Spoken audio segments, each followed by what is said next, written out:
Hello, my name's Kayla. I'm 38 years old.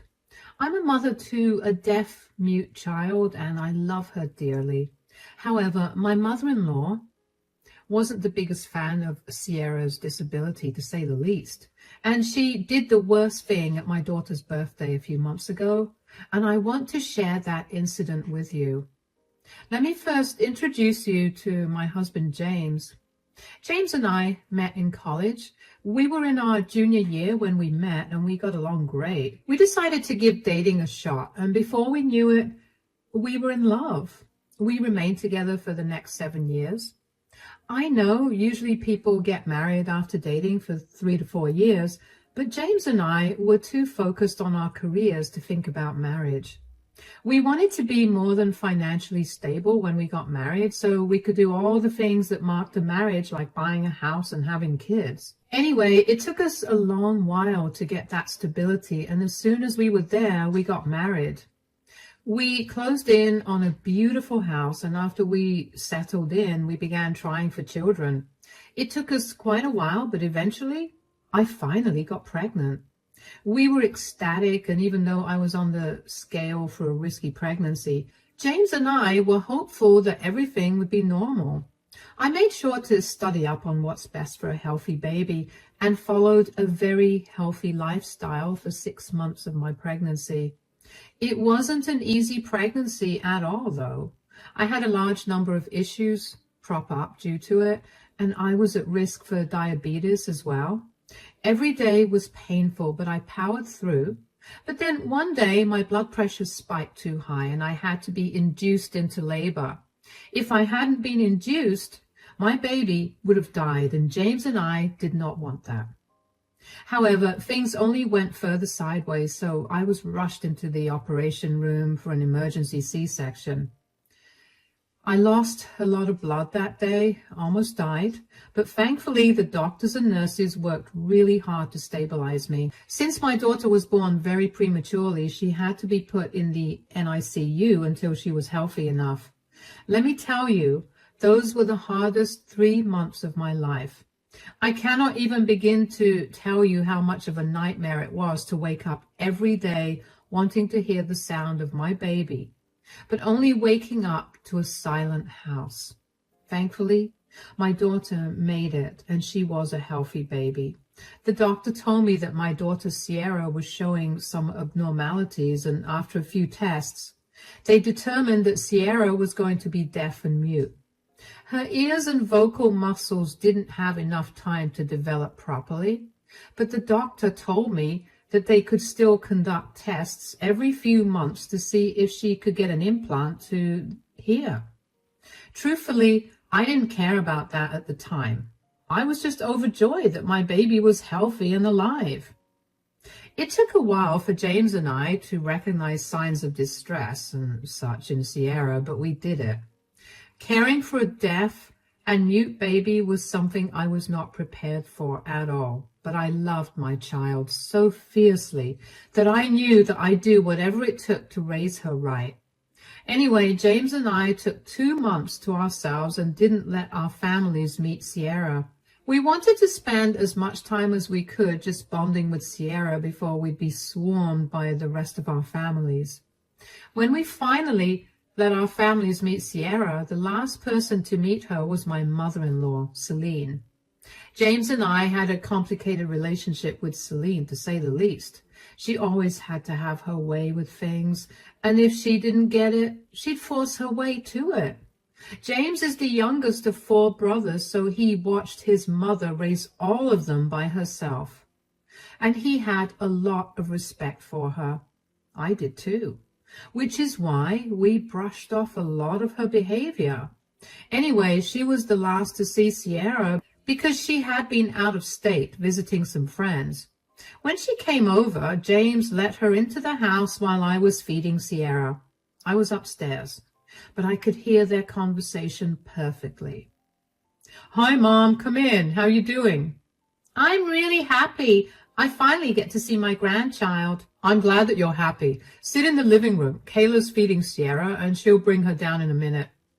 Why did you guys even make me wait so long to meet my granddaughter? We just wanted some time to bond with the family, especially since, Sierra was born prematurely. You should have at least let me see her at the hospital. We didn't want to risk anything. Kayla was a mess and she was in no mood to socialize or be around anybody else. The way you let that wife of yours behave will make her feel like she's the Queen of Sheba. Please don't be rude now. Kayla's been through enough. Yeah. Anything else I need to know before the Queen arrives? Also, since Sierra was born prematurely, her body didn't get time to develop fully. Oh no, is she okay? I feel like this is something you should have informed everybody about immediately. Mom, we were going through something really scary and informing people about things was the last thing on our minds. But no need to worry too much. Sierra is a healthy baby. She just didn't get to develop her ears properly, so she's deaf.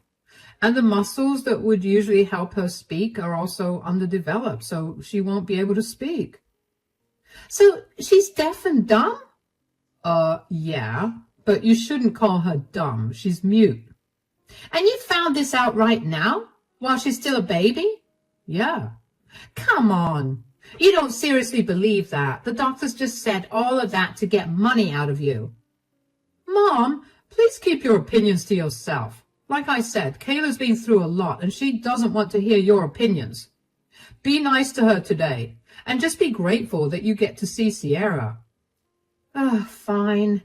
But don't expect me to remain silent about this for too long. Hi, Celine. Look who's here. Oh, there's my granddaughter. She's so cute. I heard everything that Celine had said, and let me tell you, I was not happy about it. She sounded so entitled and weird about Sierra's disability. I couldn't help but feel like she was going to be difficult to deal with in the future, and I was right. Over the next 3 years, Celine was an absolute pain. She wouldn't stop giving me her insights and opinions about Sierra's disability. She never insisted I did anything, and if I got even a little defensive, she'd tell me not to overreact because she was just giving me her opinions. Whenever I would tell James about it, he'd look defeated and tell me that Celine's behavior was her nature. He'd tell me that she was a traditional woman, so explaining these things to her was not going to change the way that she behaved because she would not accept the explanations. I get being a traditional person, but being traditional doesn't have to mean being ableist. Anyway, I would still bring Sierra around to spend time with Celine because not doing that would become a nightmare for James and me. One particular day, I was supposed to go over to Celine's place with Sierra after a doctor's visit. I ended up running a little late, and when I got there, Celine was standing at the front door looking irritated. Where were you guys? We're sorry we're late. We were at the doctor's. Doctor's? Is one of you sick? No, Sierra just had a checkup. Her doctor put her on some medication to see if she'd be able to strengthen her muscles that are used to talk. He was also checking on her ears to see if there was any way for her to get an implant. I thought I told you that this was all nonsense. Excuse me? Oh, so James didn't tell you. Look, Sierra is still a baby. There's no way a doctor is able to figure out that she's deaf and dumb just by looking at her. Give her body some time to develop, and then you'll see that you're worrying about nothing. Well, medicine has improved enough for doctors to be able to determine deafness in infancy itself. Sierra is very much deaf, and no amount of time is going to change that. Why are you so stuck up in your ways of thinking? How am I possibly being stuck up in my way of thinking? I'm trying to do what's best for my child. You clearly didn't do the best for her because you birthed her too early. Are you saying that my daughter's disability was my fault? I didn't say it, but since you're admitting it, I'm not admitting anything. I almost died giving birth to Sierra. Would you rather one of us not be alive? You think I don't feel bad that I robbed Sierra of a regular life? Don't twist my words. I don't care about what you feel. I just care about Sierra. You're wasting your money on useless doctors. That's money that you could be saving for her education. We're not wasting money on anything. We're simply doing our best to make her life as comfortable and accessible as possible. You're going to make her believe that she's deaf and dumb if you keep taking her to these doctors. And how do you know that the medicines they're giving you are not going to prolong her deafness and dumbness? You sound insane. Why in the world would her doctor do that? James and I are working hard to prepare Sierra for the world, and getting advice from doctors is one of the ways. You don't get to say anything about this or how we spend our money because you're not Sierra's parent. Denying Sierra's disability doesn't change the fact that Sierra is deaf and mute.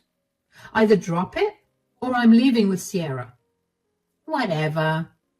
Are you at that time of the month? Is that why you aren't understanding what I'm saying?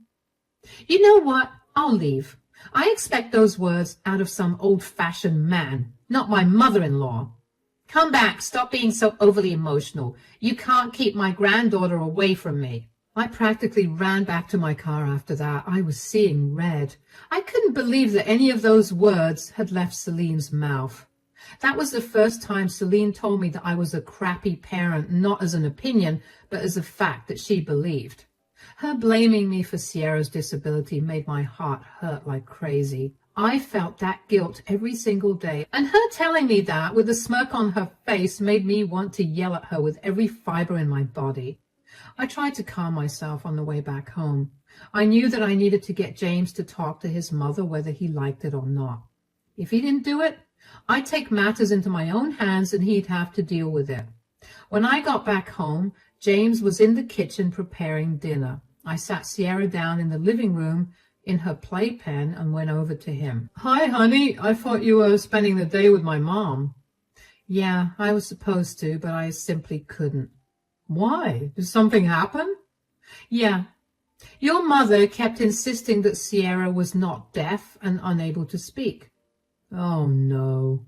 She told me that by visiting so many doctors, we'd actually confirm Sierra's disability. And there was something else. Also, oh yeah, she told me that we were wasting our money on doctors who were giving us medicines that were making our daughter deaf and dumb. What did you say to her? I told her that she had no right to tell us what we did with our money, and that just because she denied Sierra's disability didn't mean it didn't exist. That's good. Is that all you have to say? Your mother insulted us and our daughter, and all you have to say is, that's good? I don't know what you want me to say. You can't be serious. Do you want me to call my mother and tell her that she's wrong? You know my mother, and you know that that call will not go over well. I did what I had to do as a mother for our child. When are you going to grow a spine and tell her to back off with her opinions? Kayla, you know how my mother is. This again? Why are you always defending your ableist mother? She's constantly been giving her unnecessary input against Sierra's disability. Sure, Sierra can't understand what Celine is saying right now, but she will eventually. I know that.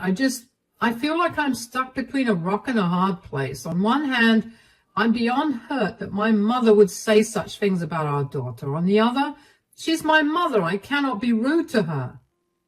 How are you letting her get away with being rude to me and Sierra?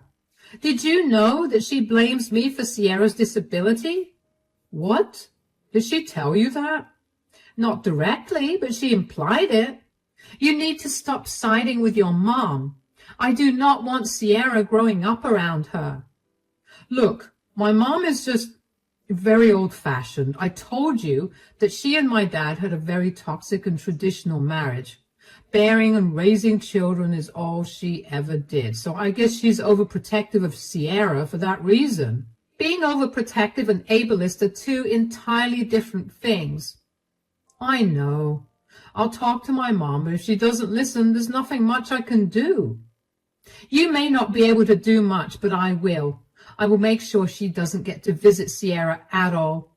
I do not want my child to grow up with a complex because her grandmother made her feel differently about her disability.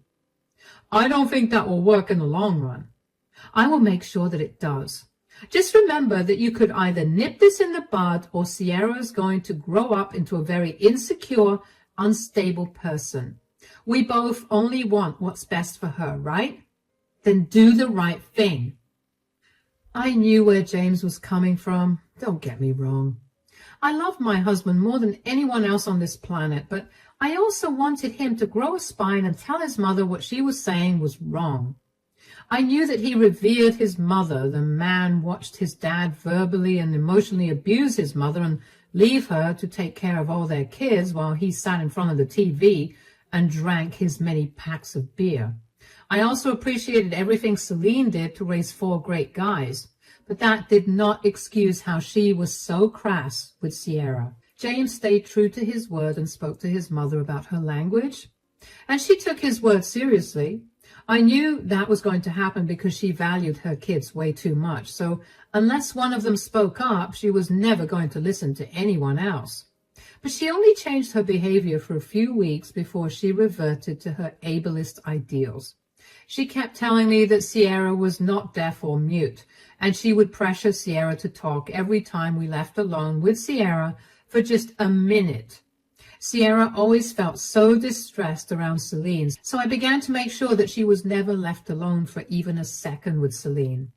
James would keep talking to Celine about her behavior, and she would change only for a short while before reverting to her usual self. James never had the heart to let go of his mother, and even though I had an issue with it, I kept silent. I resorted to protecting my daughter in every way possible. This went on for years, and then when Sierra turned 10 years old, we decided to throw a big party for her. We invited family and all of Sierra's friends from school, and we held it in the late afternoon. Since the family was involved, we had to invite Celine. Thankfully, Celine was very well behaved during the party. She had James communicate with Sierra using sign language for a while, and from what I could see, Sierra seemed happy. After the party ended and everyone left, James went out to get our last present for Sierra. During that time, Sierra and I sat down to open all the presents she got.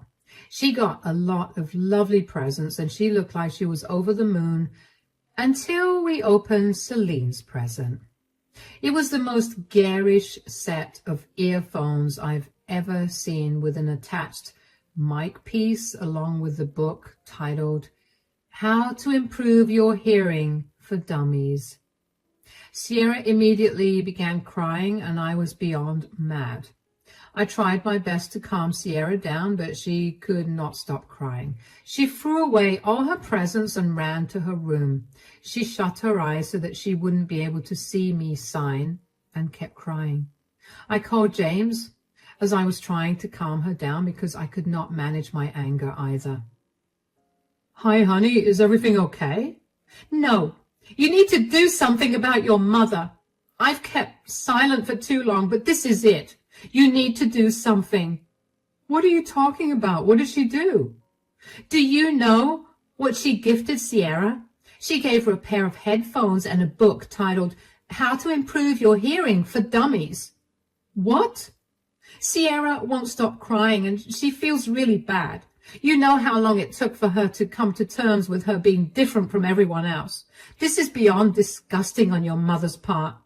I agree. I can't believe she would do such a thing. Really? Because she's constantly been tormenting Sierra, and every time I tried to stand up for her, you'd come in and tell me that your mother was too stuck in her ways to realize what she was doing wrong.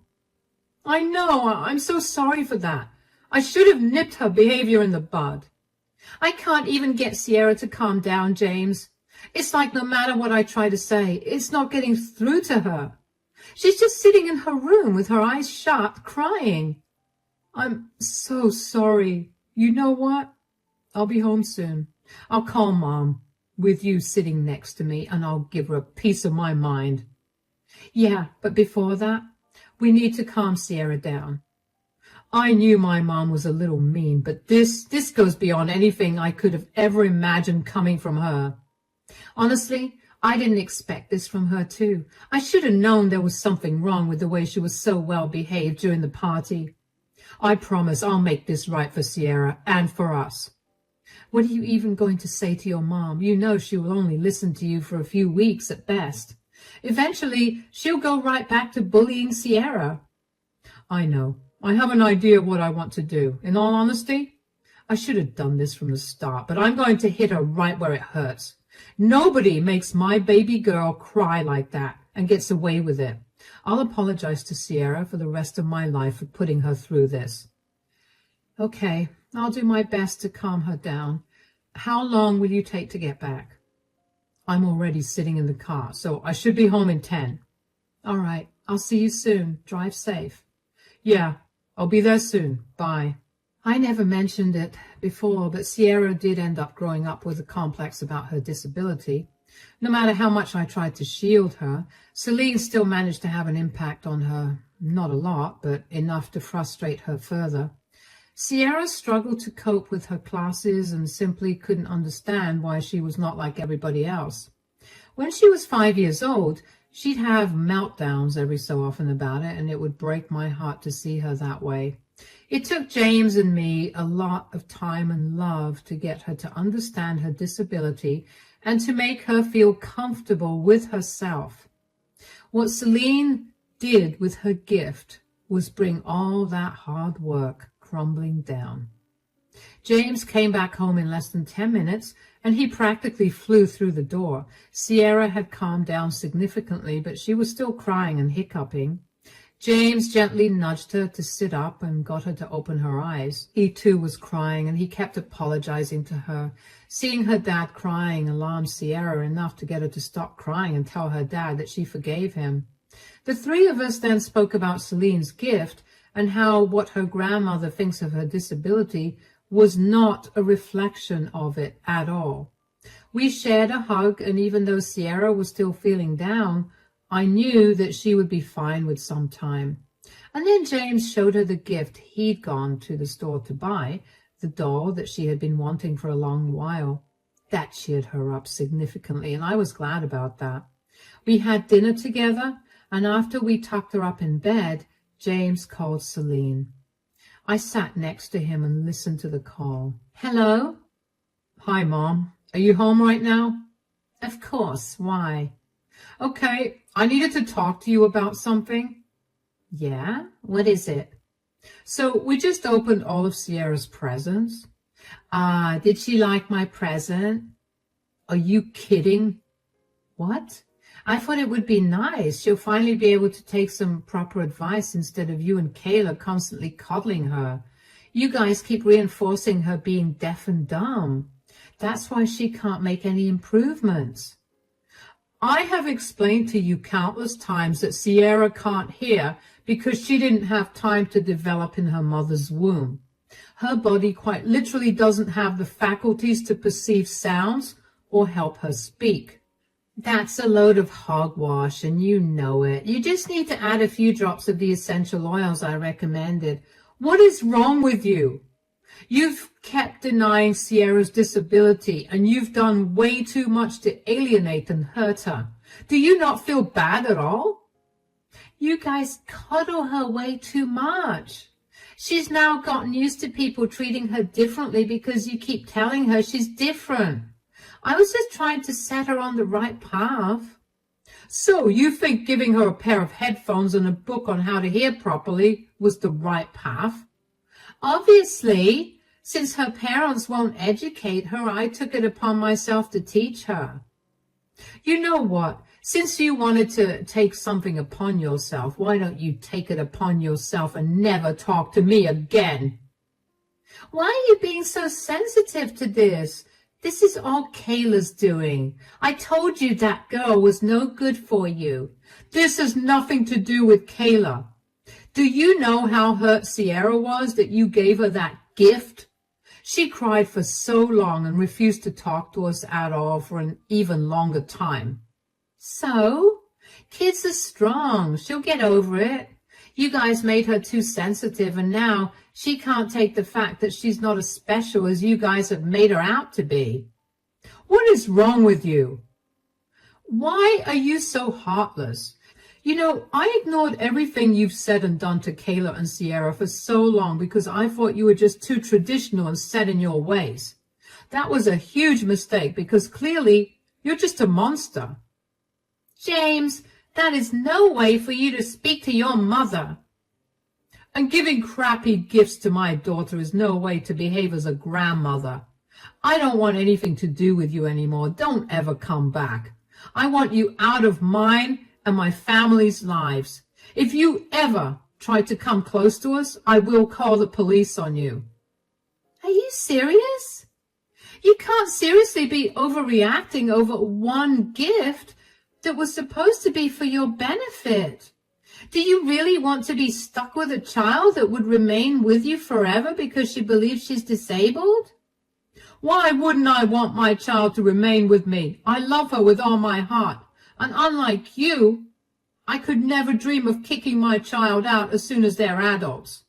The very fact that you refuse to accept Sierra's disability even now is enough to tell me that you will always prioritize your values over your family.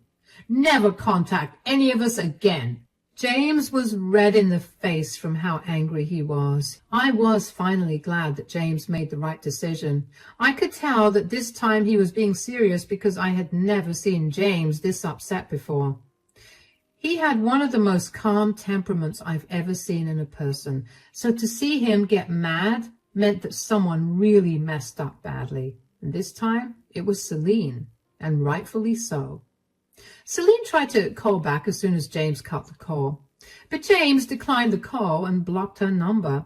She then tried calling me, but I let the call ring out. I did not want to hear her voice because Lord knows I would have been a lot meaner than James was to her.